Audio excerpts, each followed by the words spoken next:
ನಮಸ್ಕಾರ. ಘನ ಮತ್ತು ಹೊಂದಾಣಿಕೆಯ ರೀಮರ್ ಬಳಸಿ ಲೇತ್ನಲ್ಲಿ ರೀಮಿಂಗ್ ಮಾಡುವ ಈ ಸೆಷನ್ಗೆ ಸ್ವಾಗತ.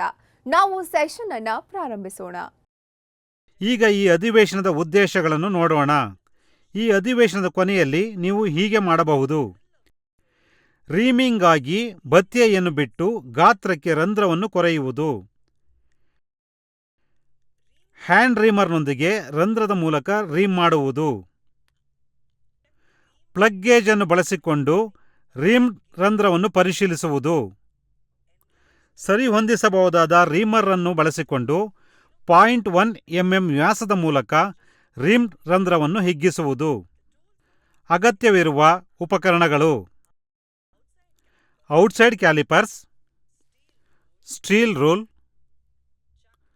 Check key, facing tool, turning tool, centre drill with chuck, drill bits, chamfering tool, ರೀಮರ್,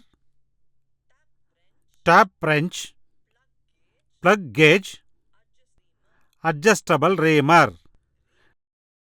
reaming ಎನ್ನುವುದು ಒಂದು ಯಂತ್ರ ಕಾರ್ಯಾಚರಣೆಯಾಗಿದ್ದು, ಇದರಲ್ಲಿ ರೋಟರಿ ಉಪಕರಣವು ಒಂದು ಸುತ್ತಿನ ರಂಧ್ರದ ನಿಖರತೆಯನ್ನು ಸುಧಾರಿಸಲು ಮತ್ತು ರಂಧ್ರದ ಮೇಲ್ಮೈಯ ಒರಟುತನವನ್ನು ಕಡಿಮೆ ಮಾಡಲು ಹಗುರವಾದ ಕಟ್ಟನ್ನು ತೆಗೆದುಕೊಳ್ಳುತ್ತದೆ.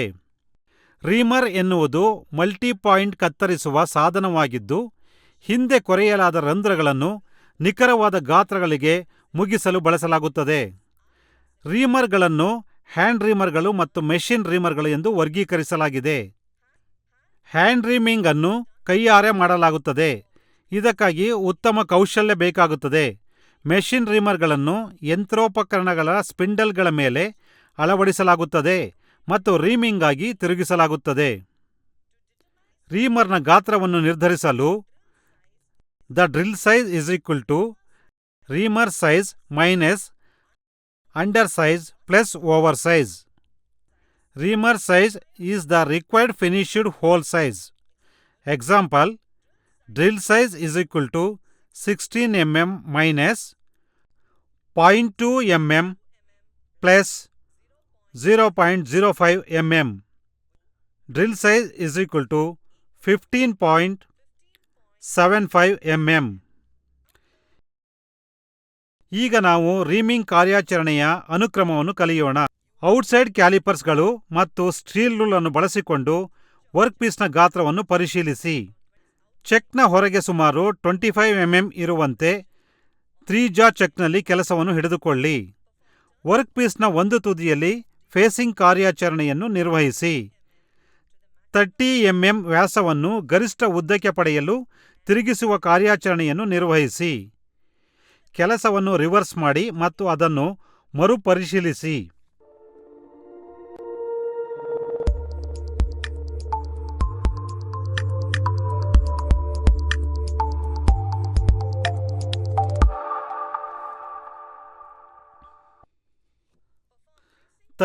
mm ಉದ್ದವನ್ನು ಕಾಪಾಡಿಕೊಳ್ಳಲು ಕೆಲಸದ ಭಾಗದ ಇನ್ನೊಂದು ತುದಿಯಲ್ಲಿ ಫೇಸಿಂಗ್ ಕಾರ್ಯಾಚರಣೆಯನ್ನು ನಿರ್ವಹಿಸಿ. ಉಳಿದ ಉದ್ದಕ್ಕೆ 13 mm ವ್ಯಾಸವನ್ನು ಪಡೆಯಲು ತಿರುಗಿಸುವ ಕಾರ್ಯಾಚರಣೆಯನ್ನು ಮಾಡಿ.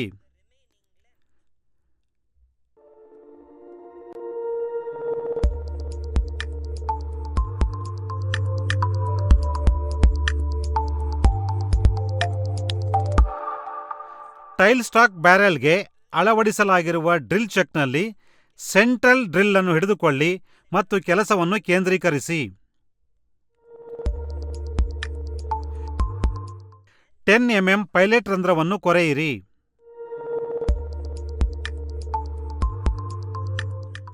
15.75 mm ವ್ಯಾಸದ ಡ್ರಿಲ್ ಬಿಟ್ನೊಂದಿಗೆ ಕೆಲಸದ ರಂಧ್ರದ ಮೂಲಕ ಡ್ರಿಲ್ ಮಾಡಿ.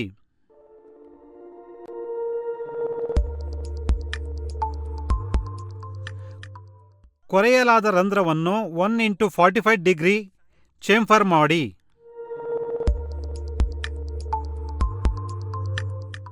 16H7 ವ್ಯಾಸದ ಹ್ಯಾಂಡ್ ರೀಮರ್ನ ಚೌಕದ ತುದಿಗೆ ಟ್ಯಾಪ್ ರೆಂಚ್ ಅನ್ನು ಸರಿಪಡಿಸಿ. ಲೇತ್ ಬೆಡ್ ಅನ್ನು ತೆರವುಗೊಳಿಸಲು ಟ್ಯಾಪ್ ರೆಂಚ್ ಅನ್ನು ಸಾಕಷ್ಟು ಚಿಕ್ಕದಾಗಿರಬೇಕು. ಟೈಲ್ ಸ್ಟಾಕ್ ಅನ್ನು ಹಿಂದಕ್ಕೆ ಸರಿಸಿ ಇದರಿಂದ ಡೆಡ್ ಸೆಂಟರ್ ಮತ್ತು ವರ್ಕ್ ಪೀಸ್ ನಡುವೆ ರೀಮರ್ಗೆ ಸಾಕಷ್ಟು ಸ್ಥಳಾವಕಾಶವಿರುತ್ತದೆ. ಟೈಲ್ ಸ್ಟಾಕ್ ಡೆಡ್ ಸೆಂಟರ್ನಿಂದ ಬೆಂಬಲಿತವಾದ ಶಾಂಕ್ನಿಂದ ರೀಮರ್ ಅನ್ನು ಸ್ವಲ್ಪ ಮೊದಲೇ ಕೊರೆಯಲಾದ ರಂಧ್ರದಲ್ಲಿ ಇರಿಸಿ.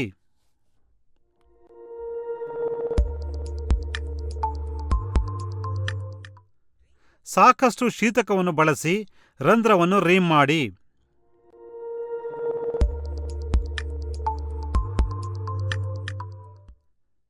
ರೀಮಿಂಗ್ ಮಾಡುವಾಗ ಏಕರೂಪದ ಹ್ಯಾಂಡ್ ಫೀಡ್ ಅನ್ನು ನೀಡಿ. ಗೋ ಮತ್ತು ನೋ ಗೋ ಪ್ಲಗ್ ಗೇಜ್ನಿಂದ ರಂಧ್ರವನ್ನು ಪರಿಶೀಲಿಸಿ.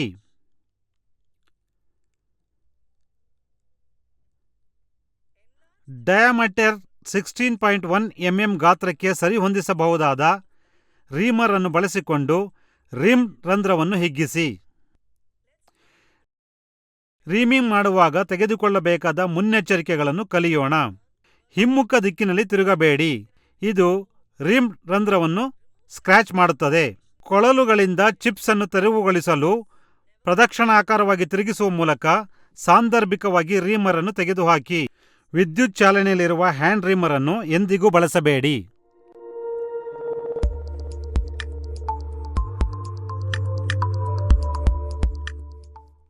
ಪ್ಲಗ್ ಬೋರ್ ಉದ್ದಕ್ಕೂ ಹೋಗದಿದ್ದರೆ ಅದು ಬೋರ್ ಮೊನಚಾಗಿದೆ ಎಂದು ಸೂಚಿಸುತ್ತದೆ.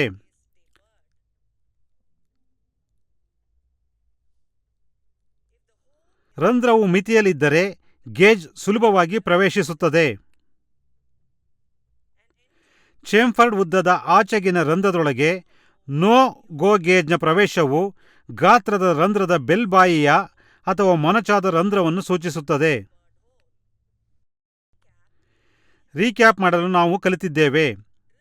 ರೀಮಿಂಗ್ಗಾಗಿ ಬತ್ತಿಯನ್ನು ಬಿಟ್ಟು ಗಾತ್ರಕ್ಕೆ ರಂಧ್ರವನ್ನು ಕೊರೆಯುವುದು,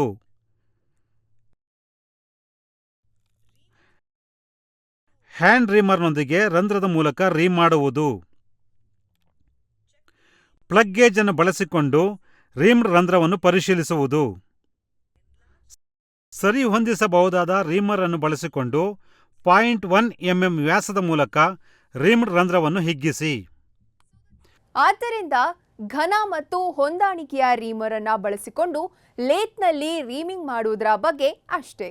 ಮುಂದಿನ ಸೆಷನ್ನಲ್ಲಿ ನಿಮ್ಮನ್ನ ಭೇಟಿ ಮಾಡ್ತೇನೆ.